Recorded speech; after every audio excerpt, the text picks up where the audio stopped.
제가 아직 젊기는 하지만 인생을 살아갈수록 느끼게 되는 그것은 하나님께서 나이가 한 살 한 살 먹어감에 따라서 더 많은 것을 깨닫고 또 경험하게 하신다는 것을 체감하게 된다는 것이죠.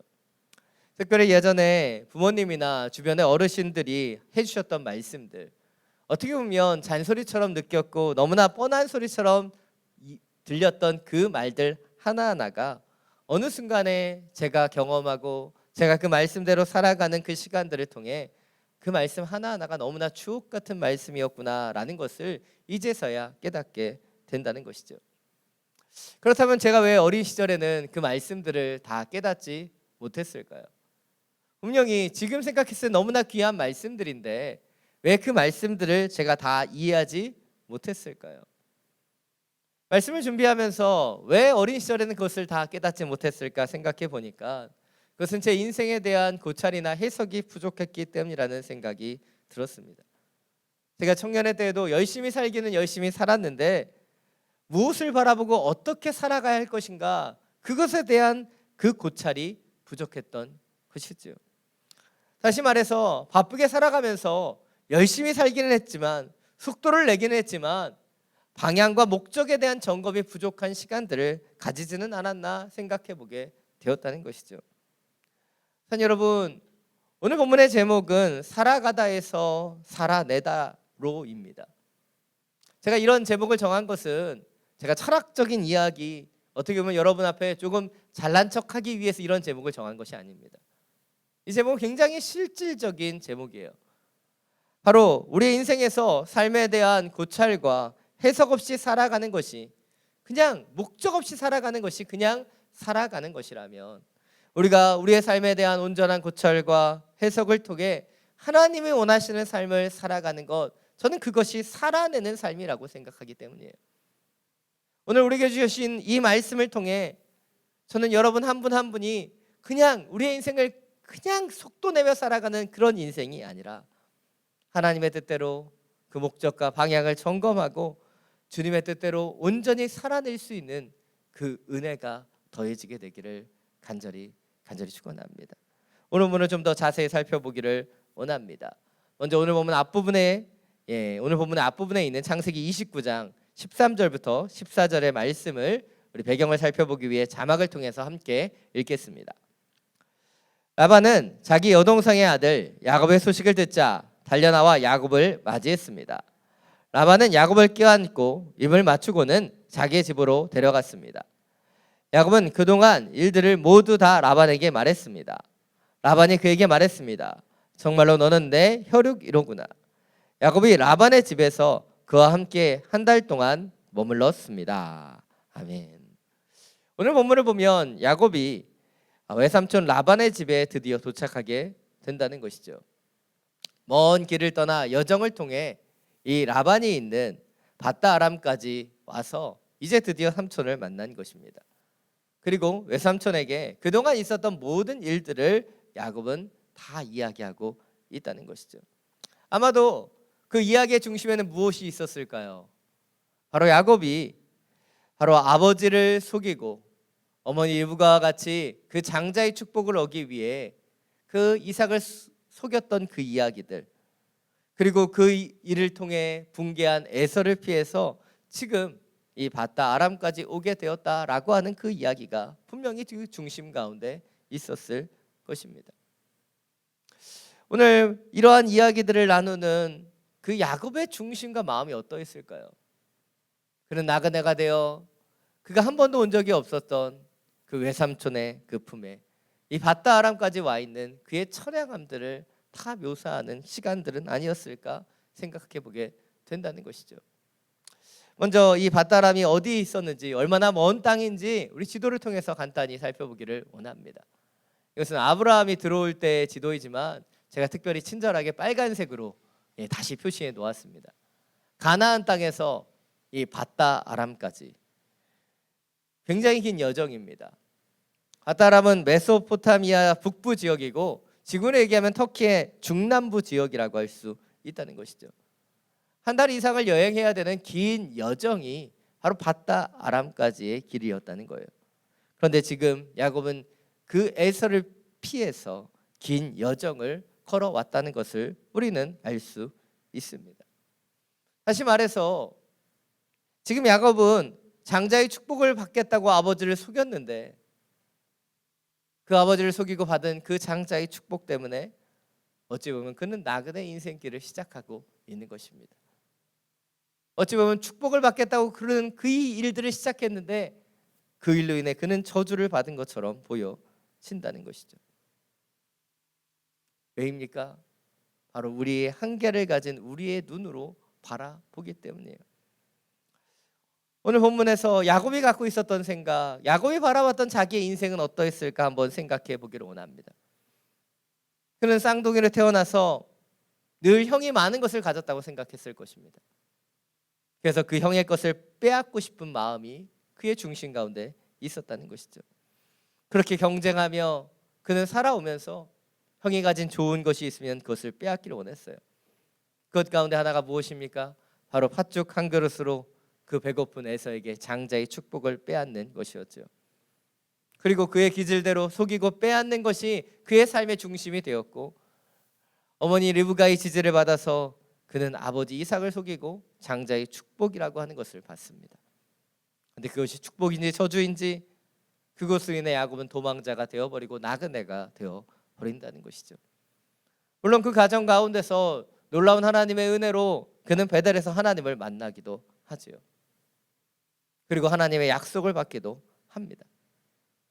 그러나 지금 야곱의 모습을 보면 여전히 초라한 나그네로 도망자로 외삼촌 라반 앞에서 자신의 신세를 한탄하고 있는 것을 볼 수 있다는 것이에요. 반대로 지금 야곱이 처해 있는 이 상황 가운데 하나님은 야곱을 어떻게 바라보고 계시는가, 하나님의 관점으로 한번 생각해 보기를 원합니다. 하나님은 야곱을 한 가정의 둘째로 그 땅 가운데 보내셨습니다. 그리고 그가 태어나기 그 전부터 그를 향한 놀라운 계획들을 갖고 계셨고, 리브가에게 분명히 형이 동생을 섬기게 되는 그런 일이 있을 거라고 이 야곱을 향한 그 놀라운 축복과 은혜를 알게 하셨어요. 그런데 하나님께서 그를 더 많이 축복하시겠다고 얘기해 주셨고 그것을 계획하셨는데, 하나님이 볼 때 야곱은 굳이 그 형의 것을 빼앗으려고 하고 굳이 빼앗으려고 하지 않아도 되는 그 하나님의 축복을 그는 탐하는 것을 보고 계시다는 것이죠. 그리고 하나님이 보셨을 때 그는 자신의 욕심을 위해 장자의 축복을 받기 위해 아버지를 속이고 형을 속이며 그 축복을 쟁취하는 모습도 보실 것입니다. 결국 도망자가 되어버린 그 야곱 앞에 하나님은 나타나시죠. 그리고 그에게 위로하시며 그에게 말씀하십니다. 창세기 28장 15절을 보면 내가 너와 함께 있을 것이며 내가 어디로 가든지 너를 지켜주겠다 약속하시고, 하나님께서는 다음의 여정을 위해 라반의 집에 그를 보내주시는 거예요. 산 여러분, 야곱의 관점과 하나님의 관점, 그 두 관점 가운데 어떤 차이가 느껴지십니까? 분명히 야곱은 하나님을 만났고 베델에서 하나님의 축복도 받았어요. 그러나 여전히 야곱이 갖고 있는 생각은 무엇입니까? 자신의 관점과 자신의 시야로 모든 것을 바라보고 있는 거예요. 하나님께서는 더 많은 축복과 은혜를 주시기 위해 그를 훈련시키시며 그 라반의 집에 보내시고 파송하신 것인데, 야곱은 자신의 관점으로 지금 도망자가 되어 있고 나그네가 되어버린 그의 신세를 한탄하며 서 있다는 거예요. 왜입니까? 분명히 하나님께서는 그와 동행하고 계심에도 야곱은 자신의 시선 가운데, 자신의 관점 가운데 갇혀 있어 하나님의 눈으로, 하나님의 관점으로 자신을 바라보지 못하기 때문이에요. 이것이 오늘 첫 번째 포인트입니다.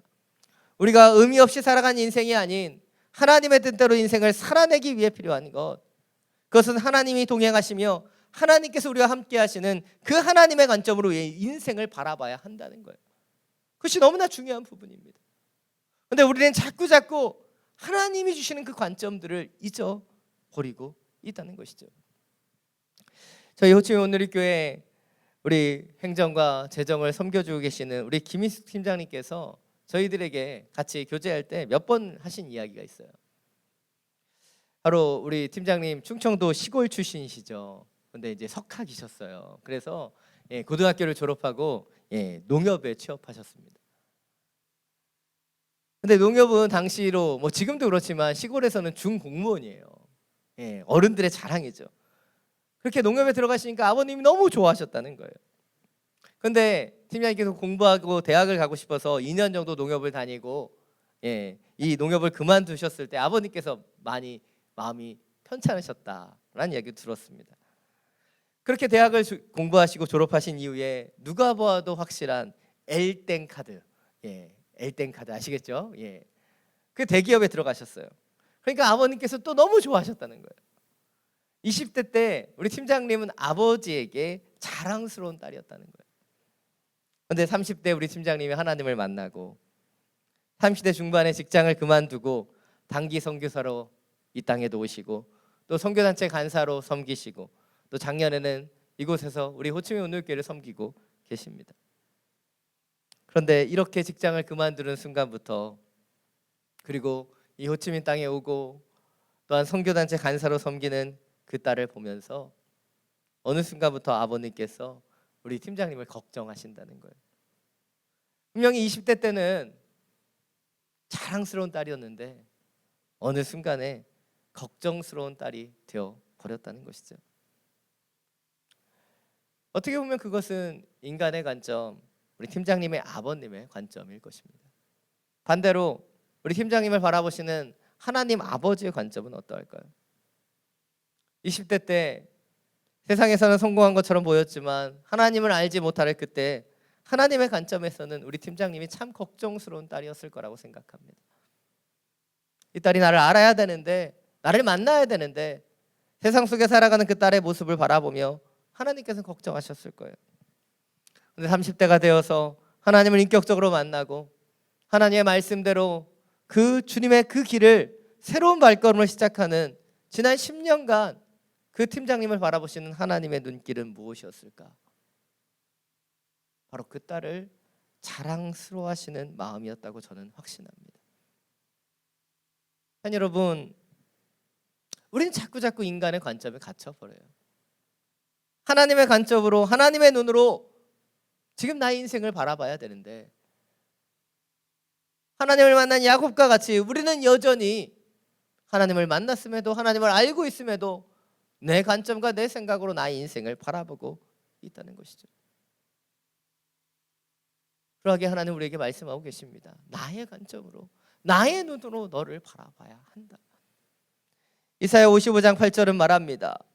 내 생각은 너의 생각과 다르고 내 길은 너의 길과 다르다. 여호와의 말씀이다. 그렇습니다. 우리의 생각과 하나님의 생각은 달라요. 우리의 길과 하나님의 길은 다릅니다. 그런데 우리는 세상을 살아가면서 자꾸 모든 것을 알지 못하는 나의 생각과 나의 주장과 나의 모습으로 살아간다는 거예요. 내 인생의 주체가 하나님이 되셔야 되는데 여전히 내가 주인공이 되려고 하는 것이죠. 내 중심으로 내가 주어가 되는 관점으로 인생을 살아가려고 하는 거예요. 산 여러분, 하나님이 우리 곁에 찾아오시고 우리를 만나주시고 우리를 이끌어주시는 것은 무엇입니까? 바로 우리의 인생에 하나님께서 주체가 되어주신다는 거예요. 하나님의 관점으로 여러분의 인생을 돌아보고 바라보기를 원합니다. 지난 한 주는 저에게 있어서 굉장히 힘든 한 주였습니다. 코로나 확진자가 확산되고 예배가 멈추어지고 함께 모일 수 있는 그런 모든 여건들이 주어지지 않는 그 환경 속에서 제 마음이 자꾸 힘들어지는 것을 느꼈습니다. 기도하고 있고 하나님께서 이 모든 것들을 해결해 주실 것을 믿는 믿음이 있지만 자꾸 스트레스를 받고 있는 거예요. 저녁엔 잠이 오지 않고 여러 가지 걱정들이 쌓여가는 제 모습을 보았습니다. 근데 오늘 말씀을 준비하면서 나도 내 관점으로 내 눈으로만 바라보고 있었구나라는 생각이 들었어요. 분명히 하나님의 관점으로 바라보면 이 시간들도 하나님이 세우시고 역사하시는 시간인데 지금 내 안에 있는 어려움 때문에 내 눈앞에 있는 문제 때문에 하나님의 관점으로 이것을 보지 못하고 있구나 생각되었기 때문이죠. 자녀 여러분 지금 무엇을 바라보고 계십니까? 우리의 어려움들, 여러분의 문제만을 바라보고 있다면 그것은 우리의 관점이 우리의 시선에 갇혀 있는 거예요. 다시 한번 하나님의 관점으로, 하나님의 눈으로 우리를 바라보기를 원하고 문제보다 크신 그 하나님을 의지하며 그분 앞에 나아갈 수 있는 저와 여러분이 되기를 간절히 축원합니다. 오늘 보면 18절부터 23절 말씀입니다. 다시 한번 함께 읽겠습니다. 야곱은 라헬을 사랑했습니다. 야곱이 말했습니다. 작은 딸 라헬을 주시면 제가 외삼촌을 위해 7년을 일하겠습니다. 라반이 말했습니다. 내가 그 아이를 다른 사람에게 주는 것보다 내게 주는 게 낫겠다. 여기서 나와 함께 지내도록 하자. 야곱은 라헬을 위해 7년을 일했습니다. 그렇지만 야곱이 그녀를 사랑했으므로 그 7년은 단지 며칠처럼 느껴졌습니다. 7년이 지나자 야곱이 라반에게 말했습니다. 제 아내를 주십시오. 기한이 됐으니 그녀와 결혼하겠습니다. 그러자 라반이 온 동네 사람들을 다 불러 모으고 잔치를 벌였습니다. 밤이 되자 라반은 딸 레아를 데려다가 야곱에게 보냈습니다. 야곱이 레아에게로 갔습니다. 개인적으로 야곱의 인생, 이 야곱이라고 하는 그 족장의 인생을 묵상해 보면 저는 이 한마디로 표현하고 싶어요. 애쓴다라는 표현입니다. 애쓴다. 야곱은요 늘 최선을 다해 노력하고 애쓰는 인생을 살아갑니다. 이 밧다람에 오기 전에는 그는 장자권을 얻기 위해서 그렇게 노력하죠. 그리고 이 밧다람에 온 이후로는 이제 아내로 라헬을 얻기 위해 그는 최선을 다해 노력하고 있다는 것이에요. 그렇습니다. 야곱은요 자신의 목적을 이루기 위해 끊임없이 노력하는 스타일이에요. 그리고 그 노력이 때때로는 수단과 방법을 가리지도 않죠. 그래서 배고픈 에서를 유혹해 팥죽 한 그릇의 장자권을 사고 아버지 이삭을 속여서 장자의 축복을 얻는 그런 사람이 야곱이라는 거예요. 오늘 본문에서도 야곱은 라헬을 얻기 위해 7년을 일합니다. 그런데 오늘 본문을 보면 야곱이 그녀를 사랑했으므로 7년이 단지 며칠처럼 느껴졌다라고 말한다는 거예요.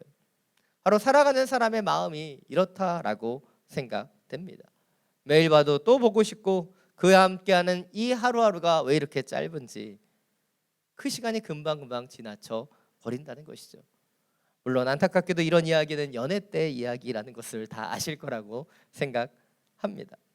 아무튼 야곱은 그렇게 7년의 시간을 라헬을 위해서 일했고 그리고 기다렸던 이제 결혼식이 다가왔다는 것이죠. 라반은 이 결혼식을 위해 동네 사람들을 다 불러 모으고 이제 야곱은 그 잔치를 마치고 신혼 첫날 밤을 보내게 된다는 것이죠. 그런데 오늘 본문을 보면 깜짝 놀랄 만한 일이 벌어집니다. 분명히 야곱과 라반은 라헬을 놓고 이 계약을 했는데 오늘 라반은 라헬이 아닌 레아를 야곱에게 보냈다는 거예요. 오늘 보면 25절을 보면 이 상황에 대해서 정확하게 말하고 있습니다. 25절 말씀을 다시 한번 함께 읽겠습니다. 그런데 야곱이 아침이 돼 보니 잠자리를 함께 할 사람은 레아였습니다. 야곱이 라반에게 말했습니다. 외삼촌에게 어떻게 제게 이러실 수 있습니까? 제가 라헬 때문에 일해 드린 것이 아닙니까? 왜 저를 속이셨습니까? 참 어처구니 없는 일이죠. 여러분 생각해 보십시오. 우리가 라자다에서 몇만 동짜리를 사도요 우리가 원하지 않는 상품이 오면 반품해요. 그런데 오늘 야곱은 라헬을 얻기 위해서 7년을 일합니다. 그런 야곱을 속인다는 것 너무 가혹한 일이라고 생각합니다.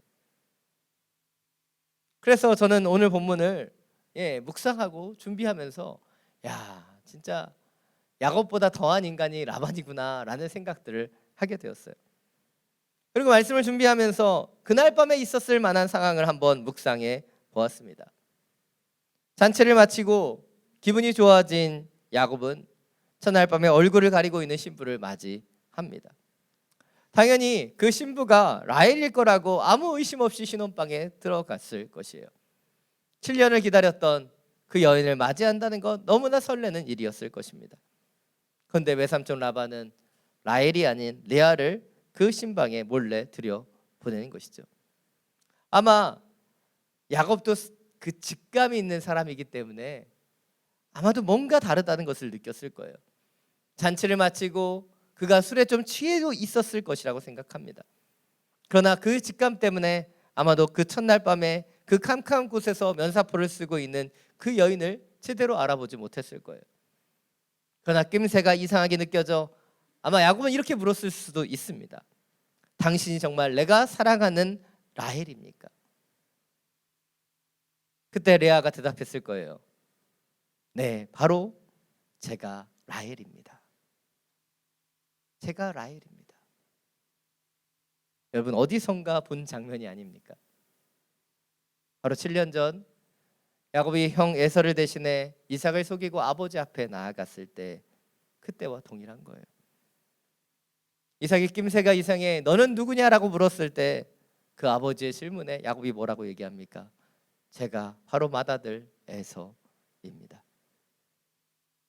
거짓으로 대답했던 야곱의 모습과 너무나 동일하게 지금 레아는 자신이 라헬이라고 말하고 있는 거예요.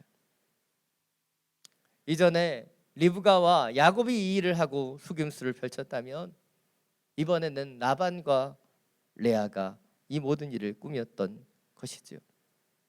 그리고 레아는 라헬인 척 야곱 앞에 나아가 제가 라헬입니다라는 거짓말을 통해 그는 신랑을 가로채게 된 것이에요. 우리는 이러한 모습을 보며 뭐라고 얘기합니까? 뛰는 놈 위에 나는 놈이 있다라고 얘기하는 거예요. 오늘 야곱은 라반을 통해 속수무책으로 이 속임수에 당해 버렸어요. 야곱의 기분이 어떠했을까요? 아마 야곱의 인생에서 그는 처음으로 누군가에게 속임수를 당했던 시간들은 아니었을까 생각해 보게 됩니다. 늘 자신이 원하는 대로 수단과 방법을 가리지 않고 사람들을 속이고 빼앗았던 그의 인생 가운데 아마 처음으로 큰 속임수를 당하고 뒤통수를 맞는 사건이었다고 생각되기 때문이죠. 그렇다면 우리는 여기서 한 가지 생각을 더 해볼 수 있습니다. 왜 하나님께서 야곱의 인생 가운데 이런 일을 허락하셨을까요? 분명히 하나님께서 그와 동행하시겠다고 얘기하셨는데 왜 하나님께서는 이 라반의 속임수로부터 야곱을 지켜주지 않는 것일까요? 저는 그 이유가 첫 번째로 야곱이 자신이 살아왔던 그 인생을 바로 이 시간들을 통해 돌아보도록 하시기를 원하셨기 때문이라고 생각합니다. 늘 속이기만 했던 야곱이 이 속임을 당함을 통해 에서의 마음을 한번 느껴보라고 하나님이 이런 시간을 주셨을 거라고 생각합니다. 또한 두 번째로 자신의 열심과 수고로만 그의 인생을 살 수 없다는 것을 깨닫게 하기 위해서 이 시간을 주셨을 거라고 생각해요. 늘 수단과 방법을 가리지 않고 원하는 것을 움켜쥐기 위해 살아왔던 야곱에게 너의 계획대로 너의 뜻대로 모든 것이 이루어지지 않는다는 것을 하나님께서 알려주시는 시간이었다는 것이죠. 분명히 하나님은 그를 만나주셨고 그와 함께 하시겠다고 얘기하셨지만 여전히 자신의 힘과 자신의 노력으로 살아가는 그 야곱에게 이 사건을 통해 자신을 돌아보기를 원하셨기 때문이라는 것이죠. 이것이 오늘 두 번째 포인트입니다. 우리가 자신의 열심으로 살아가는 인생이 아닌 하나님의 뜻대로 인생을 살아내기 위해 우리는 우리의 인생의 주도권을 하나님께 맡겨드리고 우리의 힘이 아닌 주님을 의지하는 믿음으로 살아가야 한다는 것입니다. 우리는 자꾸 어떻게 살아갑니까? 내 뜻대로, 내 계획대로 주도권을 가지고 내 힘과 노력으로 살아가려고 하는 거예요. 그러나 하나님께서 우리에게 원하시는 것은 무엇입니까? 믿음으로 맡겨드리며 하나님의 그 세계가 이루어질 수 있도록 우리가 통로가 되어야 한다는 것이죠. 때때로 우리 인생 가운데 하나님께서 좌절과 실패를 주시는 이유는 무엇일까요? 사실 우리가 세상 속에서 어떻게 보면 떵떵거리고 성공할 때는 우리는 우리 자신을 보지 않아요. 그러나 실패와 좌절을 통해서만 우리는 우리를 돌아보고 우리 안에 계시는 하나님을 바라보기 때문이죠. 야곱이 그가 자신이 성공하고 자신의 뜻대로 모든 것이 이루어질 때는 하나님을 보지 못하다고 이 실패와 좌절의 순간에 그를 찾아오시는 하나님을 만났던 것처럼 우리 가운데도 이 실패와 좌절의 시간들이 필요한 것이죠. 어찌 보면 하나님은 야곱이 실패할 때를 기다리고 계셨는지도 모릅니다. 누군가를 속이고 자신의 그 방법으로 살아왔던 야곱이 이제 누군가로부터 속는 그 순간을 기다리셨는지도 몰라요. 그리고 그 순간에 그에게 찾아오셔서 자신의 한계를, 자신의 문제를 돌아보며 하나님을 의지하는 삶으로 그가 변화되기를 원하셨던 것이죠. 자, 여러분, 믿음이란 무엇입니까? 믿음이란 우리의 인생을 하나님께 맡겨드릴 수 있는 거예요. 제 말은 하나님께 맡겨드리고 아무것도 하지 말고 그냥 게으르고 평범하게 살라는 것이 아닙니다. 믿음으로 살아간다는 것은 무엇이에요? 내가 올바로 살아가기 위해 최선을 다하지만 그 결과를 하나님께 맡겨드릴 수 있는 것, 그것이 믿음으로 살아가는 거예요. 근데 우리는 믿음으로 살아간다고 얘기하지만 그 결과까지도 우리가 주도하기를 원하지 않습니까? 때때로 우리는 야곱과 같이 이 모든 것을 내 손에 쥐기를 원합니다. 내가 원하는 결과를 위해 노력과 수고, 그리고 수단과 방법을 가리지 않을 때도 있는 거예요. 그러나 하나님은 우리에게 믿음의 길을 원하시는 거예요. 우리가 최선을 다해 노력하고 수고하지만 그 결과를 하나님께 맡겨드리기를 원하시는 겁니다. 여러분, 우리가 결과를 좌지우지하려고 하면요, 우리는 자꾸 두려워지고 조바심을 내게 돼요. 왜입니까? 우리 가운데 하나님께 맡겨드리는 믿음이 없기 때문이죠. 그러나 우리가 믿음의 길로 우리가 최선을 다하고 그 결과를 하나님께 주관하실 것을 믿는 믿음으로 맡겨드리면 우리의 삶 속에 평강이 찾아옵니다. 우리의 손에 힘은 빠지고 우리의 머릿속에 수많은 계산들은 사라지는 거예요. 왜입니까? 우리는 최선을 다했고 그 결과를 하나님께 맡겨드렸기 때문이죠. 이 세상을 살아가면서 세상의 방법으로 살아가는 야곱과 같은 사람들을 바라봅니다. 늘 쉴 새 없이 노력하고 애쓰며 머릿속으로는 수많은 그 계략과 속임수를 꾸미는 사람들, 그 인생 가운데는요 늘 걱정과 번민이 끊이지 않고 그들의 삶 속에는 수많은 스트레스가 찾아올 수밖에 없는 거예요. 그러나 믿음으로 살아가는 사람의 삶 속엔 무엇이 나타납니까?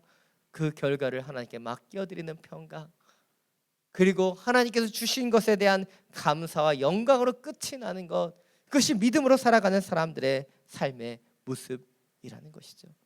자, 여러분, 오늘 야곱을 통해 우리의 삶의 발걸음들을 돌아보기를 원합니다. 지금 우리는 무엇을 구하고 어떤 길을 걸어가고 있는가? 다시 한번 믿음의 길에 들어서기를 원합니다. 최선을 다해 노력하지만 그 모든 결과를 하나님께 맡겨드리며 의탁할 수 있는 그 하나님을 바라보며 하나님을 의지하는 그 믿음의 길, 평강의 길에서 주님을 찬양하며 경배하는 하나님의 사람들이 되시기를 간절히 축원합니다. 마지막으로 26절부터 30절 말씀 함께 읽겠습니다. 라반이 대답했습니다. 우리 고장에서는 큰 딸보다 작은 딸을 먼저 시집 보내는 법이 없다. 이 아이를 위해 일주일을 채워라. 그 후에 우리가 작은 딸도 주겠다. 대신 7년을 더 일하여라. 그래서 야곱이 그렇게 일주일을 채우자 라반이 자기 딸 라헬을 그에게 아내로 주었습니다. 그리고 자기 여종 비라를 라헬의 종으로 딸려 보냈습니다. 그렇게 해서 야곱이 라헬과도 결혼했습니다. 야곱은 레아보다 라헬을 더 사랑했습니다. 그가 라반을 위해 다시 7년을 더 일했습니다. 오늘 본문을 보면 라반은 우리 고장에서는 큰 딸보다 작은 딸을 먼저 시집 보내는 법이 없다라고 하는 구차한 변명을 늘여놓지요. 그리고 나서 이어서 말합니다. 일주일만 기다리면 작은 딸 라헬도 주겠다는 거예요. 여기까지는 좀 이해할 수 있습니다. 근데 27절 하반절 보면 뭐라고 얘기합니까? 일주일 후에 라헬도 너에게 줄 테니 대신해서 7년을 더 일하라고 말하는 거예요. 이게 무슨 날강도입니까? 무슨 도둑놈 심보예요? 근데 저는 오늘 본문을 묵상하면서 사실 이전엔 보지 못했던 야곱의 모습을 보게 됩니다. 라반이 이렇게 얘기하면 우리가 아는 야곱이면 분명히 투쟁하고 싸워야 되는데 라반과 싸우지 않는다는 거예요. 오늘 본문 마지막인 30절 하반절을 보면 야곱이 라반을 위해 7년을 더 일했다는 것으로 오늘 본문의 이야기가 끝이 나요. 그러기에 저는 오늘 이 야곱의 반응이 잘 이해되지 않습니다. 분명히 강하게 따지고 싸워야 되는 타이밍인데 야곱이 싸우지 않는 거예요. 싸움개 같은 그 야곱이 더 이상 싸우지 않고 있다는 거예요. 이 모든 것을 그냥 묵묵히 받아들이고 그는 7년을 라반을 위해서 더 일한다는 거예요. 왜 도대체 야곱이 이러한 것인가? 제가 그것을 알기 위해 많은 주석서들을 찾아보고 신학자들의 의견들을 모아봤어요. 그런데요, 이 부분에 대해서 누구도 언급하고 있지 않았습니다. 그러나 저는 오늘 본문이 야곱의 인생의 터닝 포인트라고 생각되었어요. 바로 라반에게 속임수를 당하고 그의 연약함을 인정하고 하나님을 바라보는 그 순간이 야곱의 인생에서의 터닝 포인트가 되었다는 거예요. 그리고 더 이상 그가 이전과 같은 모습으로 싸우고 투쟁하는 것이 아니라 묵묵히 견디고 인내하는 하나님의 시간으로 들어가고 있다는 것을 보게 된다는 것이죠. 이것이 마지막 세 번째 포인트입니다. 우리가 그냥 살아가는 삶에서 살아난 인생으로 변화되기 위해 우리는 우리의 기질과 모습대로 싸우는 것이 아니라 하나님의 마음으로 인내하고 견뎌내도록 훈련되어야 한다는 거예요. 하나님께서 야곱에게 이 시간을 훈련의 시간으로 허락하셨다는 거예요. 야곱의 인생이 영적인 터닝 포인트가 가져올 수 있도록 이전엔 싸우고 투쟁했던 야곱이 멈춰서 기다리고 견뎌내며 훈련되는 야곱으로 변화되고 있는 시간이었다는 것이죠. 여러분, 제가 오늘 한 가지 질문을 하고 오늘 말씀을 정리하기를 원합니다. 한번 생각해 보십시오. 야곱이 라헬을 위해서 앞서서 일한 7년이 더 쉬웠을까요? 라반에게 사기 맞아서 추가적으로 더 일하게 된 7년이 더 일하기 쉬웠을까요? 너무 뻔하지 않습니까? 앞에 7년은 수일 같았다라고 성경은 이야기합니다. 반대로 뒤에 7년은 전 70년 같지 않았을까 생각해 보게 됩니다. 내가 그때 왜 속았을까? 얼마나 후회 환탄이 있었을까? 그런데 그런 어려움에도 불구하고 그는 묵묵히 7년을 더 일해요. 바로 하나님께서 그 시간들을 통해 야곱을 훈련시키고 계셨기 때문이죠. 우리는 훈련이라고 하면 배우고 연습하고 어떤 수준에 이르는 것이라고 생각합니다. 하나님께서 하나님의 사람들, 그 믿음의 사람들을 훈련시키는 것은요, 어떤 수준에 오르게 하기 위해서가 아니에요. 하나님이 그 영혼들을 훈련시키는 이유는 한 가지예요. 바로 이전과 다른 삶을 살도록 하기 위해 우리를 훈련시키시는 거예요. 지금까지 야곱이 자신의 기질대로 자신의 성품대로 자신의 것을 얻어내기 위해 움켜쥐기 위해 살아왔었던 그 야곱을 하나님은 의 훈련의 시간들을 통해서 하나님께 맡겨드리고 하나님의 방법대로 인내하고 견디는 그 야곱으로 바꾸어 가시는 시간이었다는 것이죠. 싸움이 아니라 견딤으로 세상의 방법이 아닌 하나님의 방법대로 살아가도록 그를 훈련시켜 가시는 거예요. 여러분, 저는 오늘 말씀을 준비하고 묵상하면서 사실 제 개인적으로 너무 많이 찔렸습니다. 왜냐하면 제 모습 가운데 야곱이 있다는 것을 깨달았기 때문이에요. 여전히 내 생각대로 내 계획대로 내 관점에 사로잡혀 걱정하며 살아가는 제 모습도 보고 목회자로 헌신하고 살아갔다고 생각했지만 여전히 하나님께 모든 것을 맡겨드리고 내어드리지 못한 채 여전히 내 모습으로 살아가는 저를 보았기 때문이에요. 또한 아이들과 함께 가정에서 살아가면서 내 기질대로 내 성품대로 때때로 분노하고 화를 내는 제 모습도 보았기 때문이에요. 그래서 저는 아직도 제가 훈련 중이라고 생각합니다. 저는 완성된 사람이 아니라 여전히 하나님 앞에서 다듬어져야 되는 훈련되고 있는 사람이라는 거예요. 그리고 저는 여러분도 지금 하나님의 훈련 가운데 있다고 믿습니다. 우리에게 주어진 이 시간 그냥 세상의 시간으로 흘러보내지 않기를 원합니다. 하나님을 훈련시켜 주시는 이 시간들을 통해 하나님의 뜻대로 살아낼 수 있도록 더욱더 기도하며 주의 그 중심과 관점으로 살아가는 여러분 한 분 한 분이 되시기를 간절히 축원합니다. 이 시간 나의 기도하는 것보다 이 찬양 함께 부르고 우리 기도하며 나아가기를 원합니다.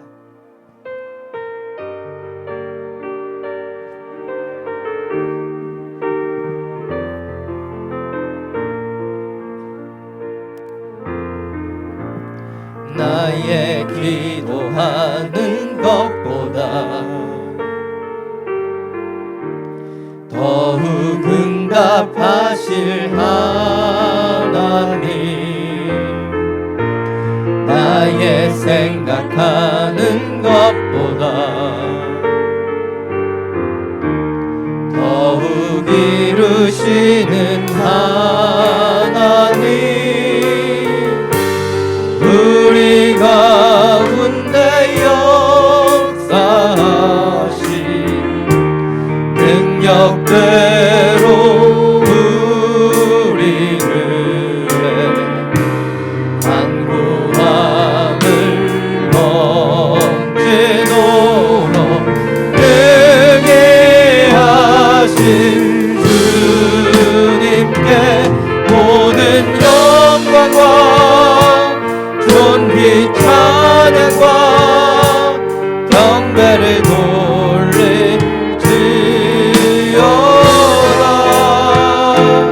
모든 영광과 존귀 찬양과 경배를 돌릴지어다.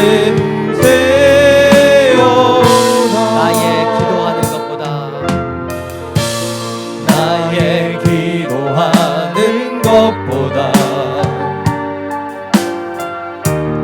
더욱 응답하실 하나님,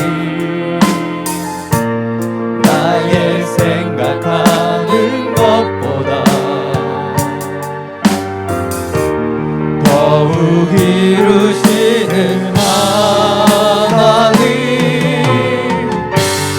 우리 가운데 역사하신 능력대로 우리들의 간구함을 넘치도록 능히 하신 주님께 모든 영광과 존귀 찬양과 경배를 돌릴지어다.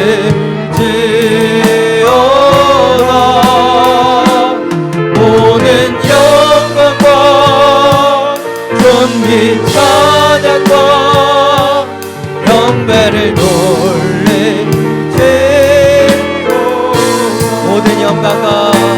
모든 영광과 존귀 찬양과 경배를 돌릴지어다.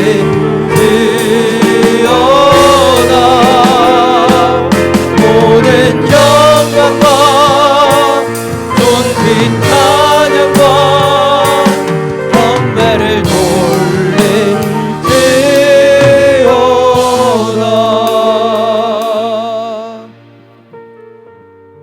이 시간 함께 기도하며 나아가기를 원합니다. 오늘 찬양의 고백과 같이 우리의 삶이 고백되기를 원합니다. 나의 기도하는 것보다 더욱 응답하시는 하나님, 내가 생각하는 것보다 더욱 이루시는 하나님, 그런 주님을 바라보며 이 시간 기도하기를 원합니다. 하나님, 내 관점에 갇혀서, 내 문제에 갇혀서 하나님의 시야로, 하나님의 관점으로 우리를 보지 못했습니다. 다시 한번 주님의 관점으로 서게 하여 주옵소서. 내 목적대로 살아가는 그 시간들에 바빠서, 내 시간대로 살아가는 그 욕심에 목매어서 하나님께 의탁하고 맡겨드리며 살지 못했습니다. 주님, 다시 한번 우리의 인생을 당신 앞에 맡겨드리며 걸어가게 하여 주옵소서. 가장 선한 길로 인도하시며 가장 아름답게 우리를 붙잡아 주시는 당신을 의지하며 살아가는 주의 자녀들이 될 수 있도록 이 시간이 주님의 시간, 주님 앞에 훈련되는 하나님의 시간이 되게 하여 주옵소서. 주님의 이름 한번 부르고 함께 기도하며 나아갑니다. 주여!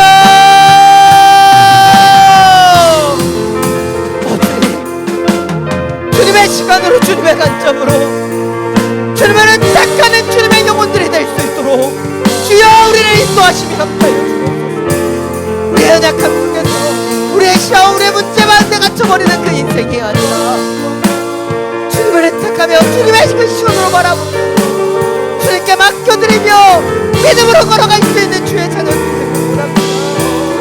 여전히 내 힘으로, 내 노력과 한번 믿는 믿음으로 주님 앞을 부탁하기를 원합니다. 우리가 기도하는 것보다 더욱 응답하시며 우리가 생각하는 것 더욱 이루어주시는 것 하나님을 의지하는 주의 영혼들이 되기를 원합니다. 주님, 이 시간이 다시 한번 살아내는 훈련의 시간이 되기를 원합니다. 주 뜻대로 주님 우리를 지으신 목적과 계획대로 하나님 앞에 지어지는 주님의 시간을 우리를 훈련시키시며 우리를 만지시는 하나님 앞에 더 깊이 나아가는 주의 시간이 되기를 원합니다. 성령님, 우리의 마음과 생각을 주장하여 주시옵소서. 세상에 아직도 못되면 살았던 인생이 아니라 하나님을 택하며 의지하며 맡겨드리는 주의 자녀들이 되게 하여 주옵소서. 주님, 이 시간이 주님 앞에 더 온전히 나아가는 훈련의 시간이 되기를 원합니다. 내 개성과 내 모습으로 살아가는 영혼이 아닌 하나님이 주신 마음과 성품, 주님 섬기며 인생하며 살아가는 그 인생이 되게 하여 주옵소서. 주님, 사랑이 많으신 주님, 우리의 연약함을 고백합니다. 하나님 우리를 만나주시고 우리와 함께 하신다라고 약속해 주셨는데 우리는 여전히 야곱과 같이 나의 시선으로 나의 관점으로만 살고 있지는 않습니까? 내 노력과 수고로 모든 것을 얻으려고 하고 있지는 않습니까? 여전히 내 성품과 모습대로 살아가고 있지는 않습니까? 주님, 오늘 주신 말씀대로 다시 한번 살아내는 주의 자녀들이 되기를 원합니다. 하나님의 관점으로 바라보며 주 앞에 맡겨드리며 의탁하는 그 믿음의 길을 시작하는 주의 영혼들이 되기를 원합니다. 비록 이 시간이 우리에게 힘겹고 어려울지라도 주님의 시간으로 훈련되기를 원하며 주님의 마음을 갖기를 원합니다. 성령님, 우리 가운데 임재하여 주시고 우리 가운데 역사하여 주시소. 하나님의 마음을 품으며 주 뜻대로 변화되며 성장하는 주의 자녀들로 인도하여 주옵소서. 여전히 야곱과 같은 심령이 우리 가운데 있음을 고백합니다. 야곱을 훈련시켜 주셨듯이 우리의 심령과 마음을 만지시며 훈련시켜 주셔서 하나님의 시간, 하나님의 목적, 하나님의 뜻대로 살아내는 인생을 살게 하여 주옵소서. 우리 주 예수 그리스도의 이름으로 기도드립니다.